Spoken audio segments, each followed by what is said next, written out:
Champion trophy নিয়ে রং তামাশা চলতে আছে। তবু ক্রিকেট বিশ্ব পেল একটু আশা, একটু ভরসা। এবারে চ্যাম্পিয়ন ট্রফি পাকিস্তানে হওয়ার কথা এবং পাকিস্তানে হবে এমনটাই ধরা হয়েছে। কিন্তু ইন্ডিয়া কিন্তু পাকিস্তানে গিয়ে খেলবে না বলে দিয়েছে। আবার পাকিস্তানও বলেছে তারা এবার হাইব্রিড মডেলে টুর্নামেন্ট আয়োজন করবে না। এমন অবস্থায় আইসিসি পড়েছে চরম বিপদে।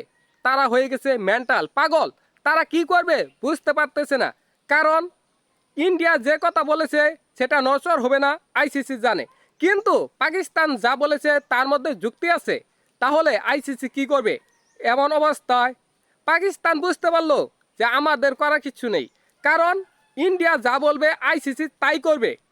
এমন অবস্থা পাকিস্তান মাথা নত করলো, পাকিস্তান হার মানলো। পাকিস্তান বলতেছে ইন্ডিয়ার সকল দাবি আমরা মেনে নিব, আমাদের কোনো আপত্তি নাই। ইন্ডিয়া যেখানে খেলতে যাবে সেখানে আমরা আয়োজন করে দিব। শুধু ইন্ডিয়া যদি আমাদের একটি অনুরোধ, একটি রিকোয়েস্ট মানতো, যদি ইন্ডিয়া আমাদের দেশে একটি ম্যাচ খেলতো তাহলে আমরা সব মেনে নিব।